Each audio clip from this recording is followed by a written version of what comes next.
"Johnny hit me," cried the child, pointing an accusing finger at her younger brother, whom she just kicked. "I couldn't help it," said the youth on the evening news, admitting that he had abused, beaten up his former girlfriend. She was going to marry someone else.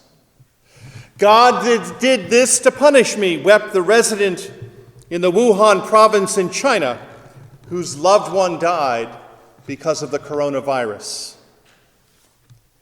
Ever since Adam and Eve, we have passed the buck, blaming others or the Lord who brought us into this world. The author of Deuteronomy reminds us today, choose life so that you and your children will live. But how free is our choice?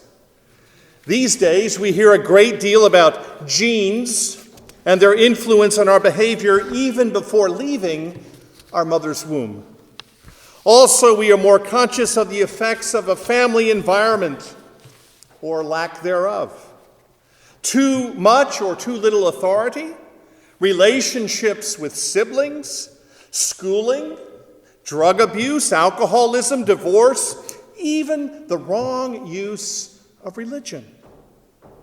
It's never easy to face these issues, mixed with guilt and regret and anger, as they often are. Yet the more we understand the varying influences that about and influence our freedom of choice, it all gets mixed up. We all need to find our way, to discern our way forward in the midst of all of these varieties and ways of being human beings. How much choice do we have? Well, this was my upbringing. I was born on the wrong side of the tracks. I can't help it. I had a predisposition in this gene to this kind of behavior. There's so many opportunities to pass the buck, to make excuses. But in the end, we are largely responsible for who we are, how we live, and how we love. Not all of us will become famous or rich or healthy. Not all of us will have bright, successful, amusing children, or a good marriage, or fulfilling relationships. And not all of us will escape hard times of unspeakable tragedy. The question is, how do we live through life and the things we cannot choose? How do they shape our personalities, our choices? God has placed before you fire and water. Stretch out your hand for whichever you choose. That's from the alternative reading for this Sunday in the Epiphany season from Ecclesiasticus. God has placed before you fire and water. Stretch out your hand for whatever you choose. Jesus did not promise us escape from this real world in which we live. His death on the cross sums up once for all the evil that all of us face in this world. But God raised Jesus from death and darkness, and he raises us up from the shadowed valleys into the new life of the risen Christ. Not because we deserve it, but because his love will not let us go. His love will not let us go. In one of the closing scenes from the award-winning film Gandhi, a Hindu leader comes to the bedside of Gandhi, pleading with him to end his long fast. Gandhi reaffirms that he will end his fast only when Hindus and Muslims stop fighting. The Hindu, with hatred for the Muslims burning in his eyes, says he will continue fighting. To justify his resolve, he tells how Muslims took his little boy and crushed his head. He in turn captured a Muslim boy and killed him in the exact same way. Then he added sorrowfully, I've been living in hell. And Gandhi reflects on this for a moment and says softly, I think I know a way out of hell. And with the Hindu hanging on every one of his words, Gandhi tells him, go and find a boy similar to the son the Muslims killed. Take him into your home as your own son and raise him as a Muslim. Go and find a boy similar to the son the Muslims killed. Take him into your home as your son and raise him as a Muslim. Choose life, as the Old Testament reading tells us. And this is what Gandhi was telling that Hindu. Choose life over death. It's a way out of whatever living hell you find yourself in. Choose life over death. Take heaven over hell. Decide on a life of blessing over a life that is a curse.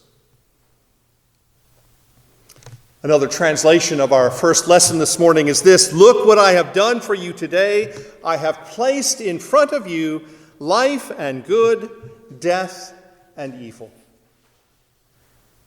And later in that same passage, choose life so that you and your children will live and love God, your God, listening obediently to him, firmly embracing him.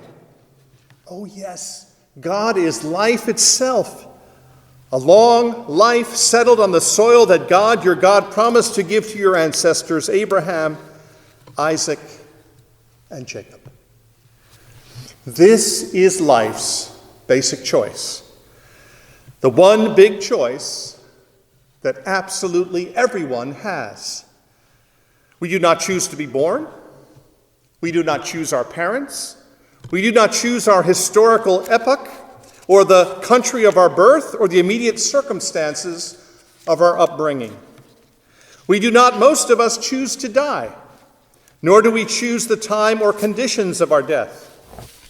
But within that big picture of choicelessness, because all of those things are already decided, into that list, into that realm of choicelessness, how do we choose to live? Courageously or as a coward? Honorably or dishonorably? With purpose or in drift? We decide what is important and what is trivial in life. We decide what makes us significant, either in what we do or what we refuse to do. But no matter how indifferent the universe may be to our choices, our decisions, these choices and decisions are ours to make. We decide. We choose. And when we decide and we choose, our lives are formed. That's why we claim our identity so closely with Christ, because God has chosen us. And he says to us today, choose life. What a relationship. God choosing each of us, all of us, and then presenting us with the invitation and choice, choose life.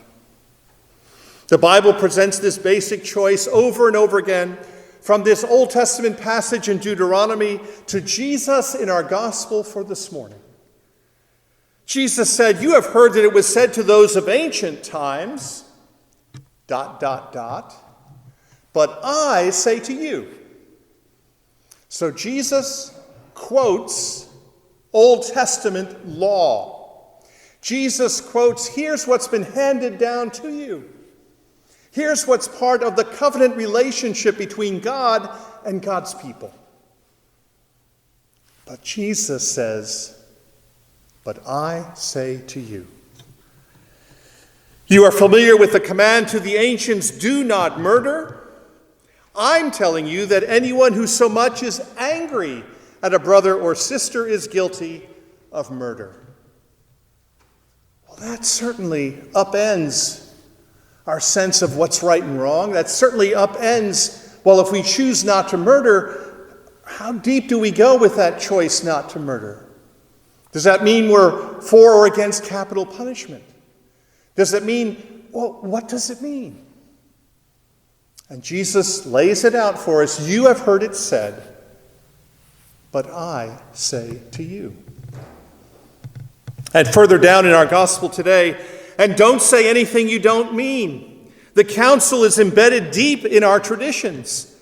You only make things worse when you lay down a smoke screen of pious talk, saying, I'll pray for you, and never doing it. Or saying, God be with you, and not meaning it. You don't make your words true by embellishing them with religious lace.